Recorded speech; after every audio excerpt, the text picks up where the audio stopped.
오늘은 청소하기 좋은 날이라는 제목으로 하나님 말씀 전하도록 하겠습니다. 제가 LA에서 목회를 할 때 부목사로 있을 때 주일날 아침에 순번을 정해서 저희 교회가 있는 곳에서부터 LA까지 차량 운행을 한 적이 있어요.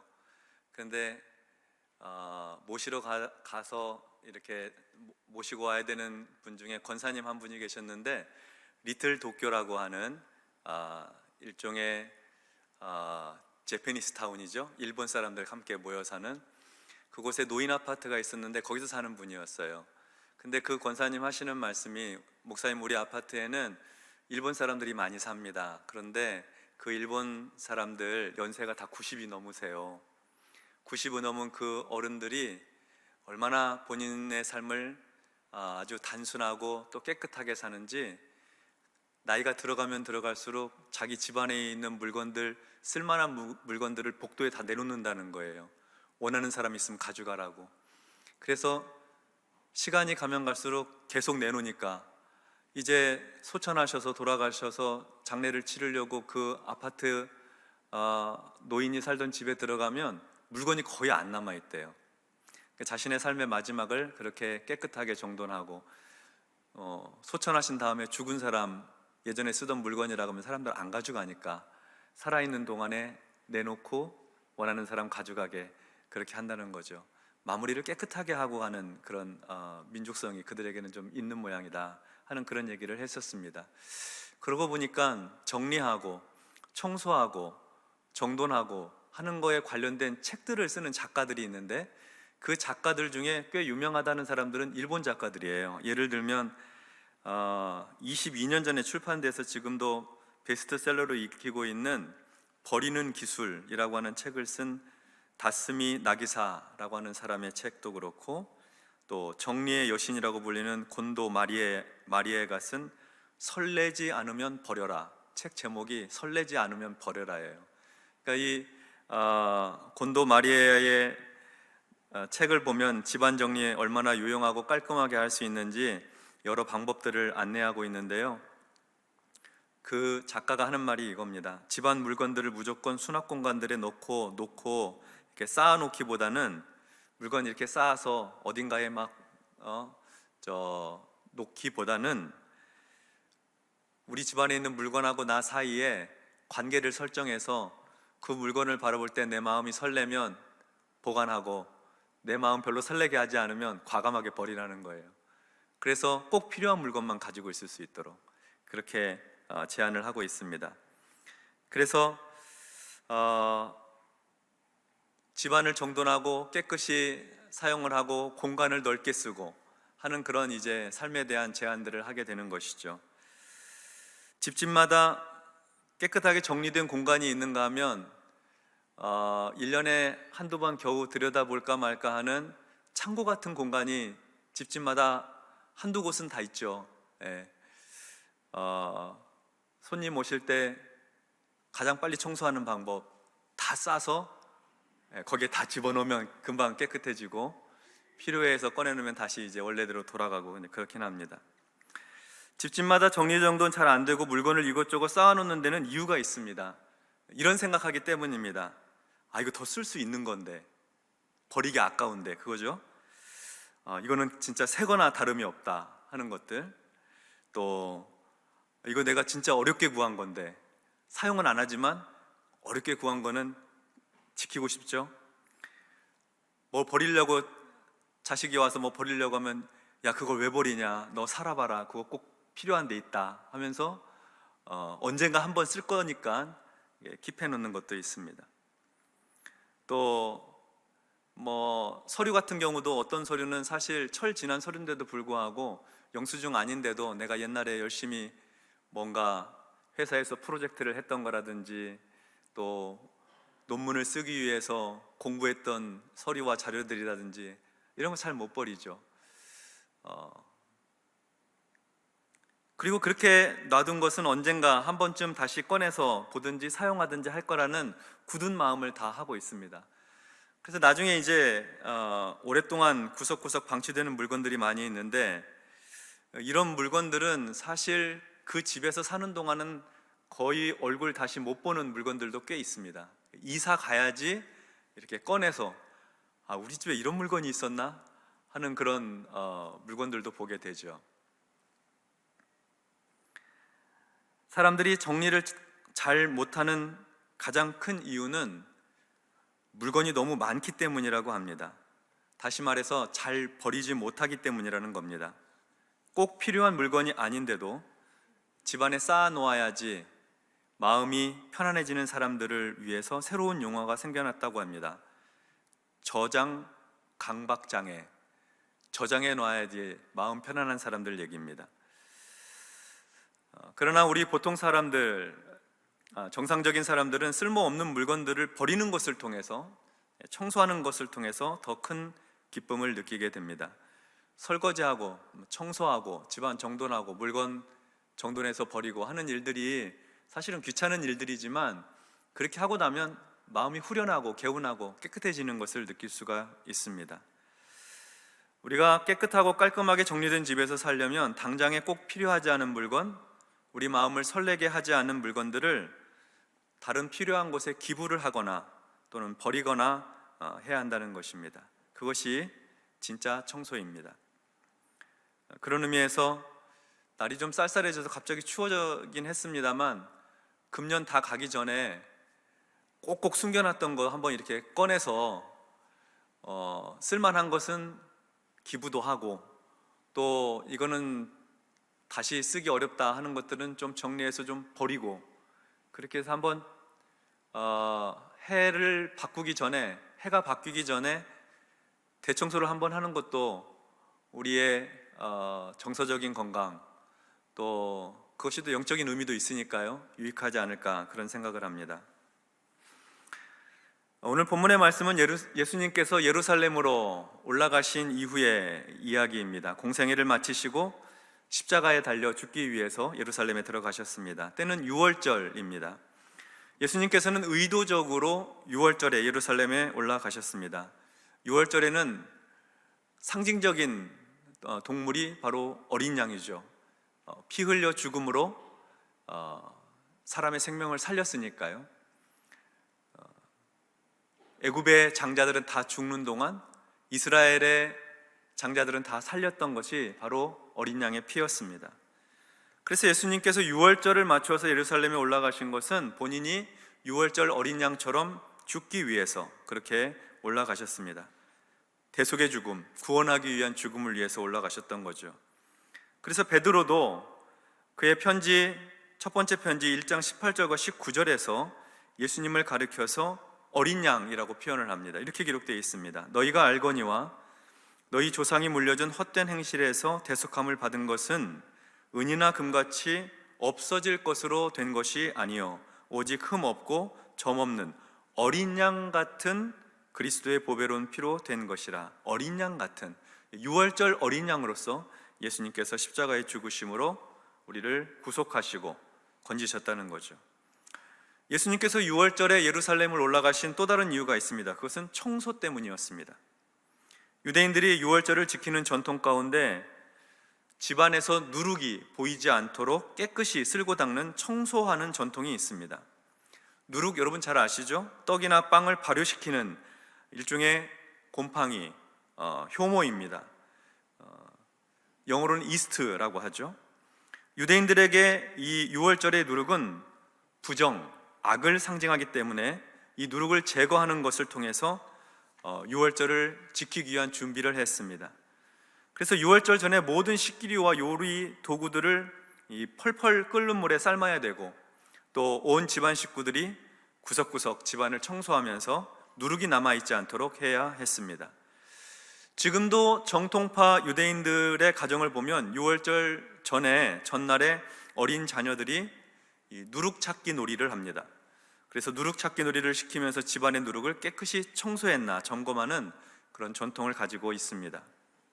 이렇게 6월절 전에 누룩을 없애는 전통은 이스라엘 백성들이 6월절에 애굽에서 나올 때에 급하게 나오느라고 발효되지 못한 떡 반죽을 가지고 출애굽했던 것을 기억하기 위해 그렇습니다. 유대인들은 유월절에 누룩이 없는 반죽으로 무교병을 만들어 먹습니다. 유대인들이 유월절을 준비하면서 집안 대청소를 하고 누룩을 없애는 것처럼 예수님께서는 유월절에 하나님의 집 성전을 대청소하면서 죄악을 없애려고 하셨습니다. 하나님의 성전에서 부정과 악이 존재하지 못하도록 하기 위한 일환이었습니다. 유월절은 죄악의 누룩이 가득한 성전을 정화하고 청소하기에 안성맞춤인 때였습니다. 이것은 예수님께서 자신의 보배로운 피로 대속해 주시고 또 구원해 주신 하나님의 백성들이 어떻게 지속적으로 거룩한 삶을 살 수 있는지를 보여주는 장면입니다. 그러니까 성전에 깨끗하게 청소하면서 동시에 예수 믿고 구원받은 성도들도 정결하고 깨끗하고 거룩한 삶을 살 수 있도록 그렇게 보여주고 있는 것이죠. 그래서 이 예수님의 성전 정화 사건은 이 일에 담겨져 있는 영적인 중요성 때문에 마태, 마가, 누가, 요한 사복음서에 모두 등장을 하고 있습니다. 그러면 어떻게 예수님 당시에 유월절에 예루살렘 성전에서 부정과 악이 만연하게 되었던 것일까요? 유월절은 유대인의 대명절이었습니다. 그래서 이 유대 지역 전 지역에서 명절을 지키기 위해 사람들이 올라옵니다. 그때는 특별히 디아스포라 유대인들, 이방인의 땅에서 살고 있는 유대인들조차도 이 명절을 지키기 위해서 올라왔습니다. 예루살렘 성전에 다 모입니다. 6월절에는 하나님 앞에 제물을 바쳐야 되는데 원거리에서 오는 사람들은 이 소와 양을 가지고 올 수가 없습니다. 가지고 오는 동안에 흠이 생기고 또 상처가 생기고 문제가 생기니까 그런 문제 있는 짐승을 제물로 바칠 수가 없거든요. 그러니까 사람들은 자기 지역에서 제물을 가지고 오지 않습니다. 대신에 돈을 가지고 옵니다. 돈을 가지고 와서 예루살렘에서 좋은 짐승을 삽니다. 소를 사고 양을 사서 바치는 것입니다. 또 하나님께 제물을 드릴 때 성전에서 사용되는 돈으로 바꾸어서 제물을 드리기도 했습니다. 그런데 이 예루살렘 성전 안에서 성전을 관리 감독하는 사람들이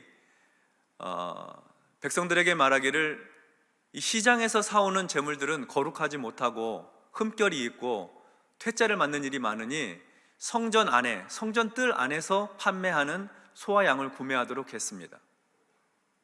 그러니까 성전 뜰 안에서 소가 있고 양이 있고 가축들이 가득한 것이죠. 비둘기가 있고 그것을 이제 먼 지방에서 온 사람들이 돈을 내고 흥정하면서 사고 팔고 하는 거예요. 성전 뜰, 성전 안에 이 짐승의 배설물들, 냄새 이런 것들이 가득하게 되었죠. 또 성전 안에서 돈 바꾸어 주는 사람들도 있었습니다. 예수님께서 올라가셨던 6월절에도 사람들은 성전 뜰과 성전 안팎에서 동물을 사고 팔고 또 돈을 바꾸고 그 성전 주변은 온통 동물이 가득하고 냄새가 진동하는 그런 일이 되고 말았습니다. 성전 관리하는 사람들은 왜 그런 식으로 했을까요? 성전에서 매매할 수 있는 사람들에게는 물건을 판매할 수 있는 권한을 주었습니다. 독점권을 주었습니다. 그러면 독점권을 얻은 사람들은 자기들이 양과 소를, 비둘기를 가져다가 거기서 비싼 값에 파는 거예요. 그리고 하나님께 제사 드려야 되니까 지방에서 온 사람들은 울며 겨자 먹기로 비싼 값을 주고 그 재물을 사야 했습니다. 그래서 거기서 남는 막대한 이윤이 생겼고 그 발생한 이윤 중에 상당히 많은 부분을 성전 관리자들에게 상납하고 뒷돈으로 그렇게 주면서 그들 사이에서는 그런 거래들이 있었던 것이죠. 예수님께서 6월절에 올라가셔서 예루살렘 성전 안에서 벌어지고 있는 그 장면을 보고 계셨습니다. 당시의 유대교는 이렇게 타락할 대로 타락해 가고 있었습니다. 하나님을 섬기는 것이 아니라 돈을 섬기고 있었고 부패가 만연하여서 성전 관리자들도 종교 지도자들도 그리고 그 안에서 물건을 사고 파는 유대의 백성들과 상인들도 모두 탐욕의 노예가 되어 있었습니다. 성전에서 하나님의 말씀을 가르쳐야 되는 지도자들은 하나님을 섬기는 신앙을 가르치고 인도하는 것이 아니라 권력에 취해서 백성들 위해 지배자로 군림하고 있었습니다. 6월절에 성전에서 짐승을 매매하고 돈을 바꿔주는 이 타락의 심각함이 문제가 되는 이유는 유대의 종교 지도자들로부터 시작해서 일반 백성에 이르기까지 다 그렇게 하는 것이 관례인 것으로 생각해서 명절 때가 되면 소위 명절 특수를 누리는 그런 사람들이 생겨났는데 아무도 문제를 제기하지 않았던 것입니다. 교회가, 종교 지도자들이, 하나님의 백성들이 모두 다 거룩함을 잃어버렸습니다. 신앙 공동체가 거룩함을 잃어버리게 되면 그것으로 다 끝입니다. 절대로 세상에 선한 영향을 끼칠 수가 없습니다. 복음을 전파하는 능력을 상실하게 되는 것이죠. 만약에 전도하려고 하면 너희나 잘 믿으라고, 너희나 좀 잘하라고 핀잔과 모욕을 듣게 됩니다. 이 세상에서 거룩함을 잃은 교회를 향한 사람들의 세상의 말입니다. 사실 모든 고등종교의 부패와 타락은 다 이렇게 시작이 됩니다. 거룩함은 사라지고 돈에, 권력에 취해서 탐욕과 권위주의만 남게 되는 것입니다. 예수님께서는 이 사실을 꿰뚫어 보고 계셨습니다. 그래서 예루살렘 성전에 들어가셔서 소를 팔고 양을 사는 그 거래로 인해 소란스러운 그곳에, 또 비둘기를 팔고 돈 바꾸는 사람들로 북새통을 이루고 있는 그곳에 예수님께서 들어가셔서 분노하시고 노끈으로 채찍을 만드셔서 소와 양을 성전들에서 다 쫓아내셨습니다. 성전 안에서 매매하는 사람들을 쫓아내시고 돈 바꾸는 자들의 진열대와 비둘기 파는 사람들의 가판대를 둘러 엎으셨습니다. 아마 사람들은 다 놀랬겠죠. 소란스럽고 항의하고 아마 그랬을 것입니다. 예수님께서는 성전 안에서 아무나 물건을 팔고 사려고 지나다니는 것을 허락하지 않으셨습니다. 그리고 이렇게 소리 높여 꾸짖으셨습니다. 기록된 바, 내 집은 만민이 기도하는 집이라 칭함을 받으리라고 하지 아니하였느냐? 너희는 강도의 소굴을 만들었도다. 성전은 이 세상 모든 사람들이 모여 하나님 앞에 기도하는 집이 되어야 되는데, 기도하는 집이 되어야 하는데 서민들의 돈을 갈취하고 빼앗고 이용하여서 강도짓을 하는 소굴이 되었다는 탄식의 말씀입니다. 예수님께서는 이사야 56장의 말씀을 인용해서 내 아버지의 집 성전은 만인이 기도하는 집이라고 말씀을 하셨습니다. 이사야서 56장 6절과 7절의 말씀을 보면, 또 여호와와 연합하여 그를 섬기며 여호와 이름을 사랑하며 그의 종이 되며 안식일을 지켜 더럽히지 아니하며 나의 언약을 굳게 지키는 이방인마다 내가 곧 그들을 나의 성산으로 인도하여 기도하는 내 집에서 그들을 기쁘게 할 것이며 그들의 번제와 희생을 나의 제단에서 기꺼이 받게 되리니 이는 내 집은 만민이 기도하는 집이라 일컬음이 될 것임이라. 아멘. 유대인들만 기도하는 집이 아닙니다. 만민이 기도하는 집입니다. 이방인들도 여호와를 경외하면 함께 나와서 하나님께 기도하는 집이라는 것이죠. 거기서 하나님께 제사하고 거기서 하나님께 예배드릴 때 누구나 다 하나님께 나와 기도하고 예배할 때 그것을 받아주시는 그런 집이 될 거라는 겁니다. 유대인이나 헬라인이나 종이나 자유인이나 남자나 여자나 어린이나 노인이나 할 것 없이 모든 사람이 하나님 앞에 기도하는 집이 될 것이다. 그런데 지금 유대인들과 그 종교 지도자들은 만민이 기도하는 이 하나님의 집을 강도의 소굴로 만들어 버렸습니다. 강도의 소굴입니다. 강도의 소굴이라고 하는 이 말은 예레미야 7장 9절로 11절의 말씀을 인용하셔서 하신 말씀입니다. 너희가 도둑질하며 살인하며 간음하며 거짓 맹세하며 바알에게 분향하며 너희가 알지 못하는 다른 신들을 따르며 내 이름으로 일컬음을 받는 이 집에 들어와서 내 앞에 서서 말하기를 우리가 구원을 얻었나이다 하느냐? 이는 이 모든 가증한 일을 행하려 함이로다. 내 이름으로 일컬음을 받는 이 집이 너희 눈에는 도둑의 소굴로 보이느냐? 강도의 소굴로 보이느냐? 보라, 나 곧 내가 그것을 보았노라. 여호와의 말씀이니라. 사람이 자기 길과 행위를 바르게 하지 않으면서도 성전에 들어갈 때마다 여기가 하나님의 성전이라고, 여호와의 성전이라고 이렇게 말하는 것은 거짓말하는 것이라는 겁니다. 이웃들 사이에 불의를 행하고 이방인과 고아와 과부를 압제하고 무죄한 자의 피를 흘리고 다른 신의 뒤를 따라 우상 숭배하는 데서 돌이키지 않으면서 죄는 죄대로 지으면서 성전에 들어가면서 여기가 하나님의 성전이라고 말하는 것 자체가 거짓을 말하는 것이고, 그리고 강도가 하는 말이고 또 도둑이 하는 말이라는 거죠. 그런 자들이 성전에 들어가면 성전은 강도의 소굴이 되고 도둑의 소굴이 된다는 말씀입니다.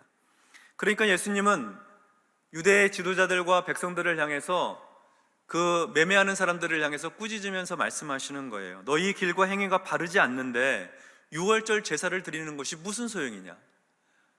하나님 앞에서 돈에 눈이 멀고 탐욕에 어두워져서 물건 사고 팔고 뒷돈으로 왔다 갔다 하고 하는 이런 상황에서 유월절 제사를 드리는 것이 어떻게 하나님께 영광이 되겠느냐? 강도의 소굴로 만들 뿐이라 하는 그런 말씀입니다. 예수님께서는 그래서 유월절에 예루살렘에 올라오셔서 성전에 가득한 불의와 죄악을 깨끗하게 청소하려고 하셨던 것입니다. 마치 유월절에는 누룩이 보이지 않아야 하는 것처럼 하나님의 성전에서는 탐욕과 권력욕의 죄악, 부패와 타락의 죄악이 말끔히 청소되어야 했던 것이죠. 그래서 예수님께는 이 유월절이 청소하기 좋은 날이었던 것입니다. 청소가 필요한 곳이 예수님 당시에 예루살렘 성전뿐일까요? 성경에 보면 시대별로 성전 전통을 이해하는 그런 모습들이 나옵니다. 모세의 시대에 그때는 성막이 성전이었습니다. 솔로몬 시대에는 예루살렘 성전, 그 건물이 성전이었죠. 그리고 예수님 시대에는 예수님 자신을 가리켜서 성전이라고 말씀을 하셨습니다. 그래서 유대인들을 향해서 너희가 이 성전을 헐라, 내가 사흘 만에 다시 지으리라, 그렇게 말씀하셨습니다. 자기 육체, 성전된 자기 육체를 가리켜 하신 말씀이었죠. 그리고 사도 바울은 성전이 더 이상 건물이 아니고 예수님을 믿는 성도, 예수님을 그의 심령에 모셔드린 성도가 곧 성전이다, 그렇게 말했습니다. 고린도전서 3장 16절과 17절의 말씀을 보면 너희가 하나님의 성전인 것과 하나님의 성령이 너희 안에 계시는 것을 알지 못하느냐? 너희가 하나님의 성전인 것과 하나님의 성령이 너희 안에 계시는 것을 알지 못하느냐? 누구든지 하나님의 성전을 더럽히면 하나님이 그 사람을 멸하시리라. 하나님의 성전은 거룩하니 너희도 그러하니라. 그러니까 오늘날의 성전은 어디냐? 저 예루살렘 거기에 있는 성전이 아니라 오늘날의 성전은 예수 믿어 주님을 마음에 모시고 사는 성도가, 그의 마음이, 그의 영혼이 곧 성전이다 하는 그런 말씀입니다. 모세의 성막, 솔로몬의 예루살렘 성전, 예수님의 육체, 그리고 오늘날에는 예수 믿는 성도들, 주님을 모시고 있는 성도들이 곧 성전이라고 하는 것이죠. 그렇다면 오늘은 우리 성전된 우리의 마음과 영혼을 살펴보아야 한다는 것입니다. 예수님께서는 우리를 더럽히는 것이 우리 밖에 있는 것이 아니라고 했습니다. 우리 밖에서 입을 통해 들어가는 것이 아니라고 했습니다. 정결 논쟁을 통해서 그런 말씀하셨죠. 사람의 입을 통해 속으로 들어가는 것이 사람을 더럽히는 것이 아니라 사람 속에서 나오는 것이 사람을 더럽히는 것이라고 하면서 마가복음 7장 20절로 23절에 이렇게 말씀하십니다. 사람에게서 나오는 그것이 사람을 더럽게 하느니라. 속에서 곧 사람의 마음에서 나오는 것은 악한 생각, 곧 음란과 도둑질과 살인과 간음과 탐욕과 악독과 속임과 음탕과 질투와 비방과 교만과 우매함이니 이 모든 악한 것이 다 속에서, 사람의 속에서 나와서 사람을 더럽게 하느니라. 성전된 우리 속에 이런 요소들이 우리 마음에 자리 잡고 있을 수 있다는 것입니다. 그래서 예수님께서는 그의 백성들을 향해서, 하나님의 자녀들을 향해서 말씀하고 계시는 거죠. 너희 속에 있는 거, 성전 안에 있는 거 깨끗하게 해야 한다, 거룩하게 해야 된다 말씀하시는 것입니다. 주의 성전이 우리의 몸과 영혼과 우리의 이 예수님 모신 우리의 마음이라고 한다면 주님께서 오늘 우리에게 찾아오셔서 그 성전이 거룩한지 깨끗한지 살펴보실 때 그 옛날 유월절을 지키기 위한 예루살렘 성전처럼 그렇게 더럽게 되어 있으면 안 되겠죠. 냄새나고 추하게 되어 있으면 안 되는 것이죠. 그래서 우리는 자주 속을 들여다보아야 합니다. 그리고 청소를 해야 됩니다. 그리스도의 보혈로, 주의 십자가 보혈로 깨끗하게 정결하게 씻어내야 하는 것이죠. 음란과 도둑질과 살인과 간음과 탐욕과 악독과 속임과 음탕과 질투와 비방과 교만과 우매함, 우리 안에 우리의 영혼을, 우리 성전된 이 마음을 더럽게 하는 것들을 주의 보혈로 정결하게 깨끗하게 해야 하는 것입니다. 주님 계신 성전은 늘 거룩해야 하기 때문입니다. 거룩함이 중요한 가치가 됩니다. 그 거룩함이 성전을 성전으로서 존재하게 만들어주는 것이죠. 성전이 더러워지면 그러면 타락하게 되는 것입니다. 성전을 깨끗하게 하면 그러면 그 성전을 통해서 하나님께서 일하시고 역사하시고 세상을 밝히시고 그리고 빛나게 하시는 것이죠. 오늘 11월의 마지막 날이죠. 내일부터 12월이 시작이 됩니다. 마지막 날을 보내면서 드는 느낌은 뭔가 좀 정돈하고 이제 새롭게 시작해야 되겠다 하는 그런 마음입니다. 한 달을 정돈하고 다음 달로 넘어갈 때도 그러한데 한 해를 정돈하고 그 다음 해로 넘어가야 될 때는 더욱 그렇지 않겠습니까? 우리 일상의 삶에서 우리 가정, 내 집, 또 내 사무실 안에 있는 책상 서랍 청소하고 정돈하고 또 버려야 될 것은 버리고 기부할 건 기부하고 그렇게 해서 좀 깨끗하게 정돈하는 그런 연말을 보냈으면 좋겠습니다.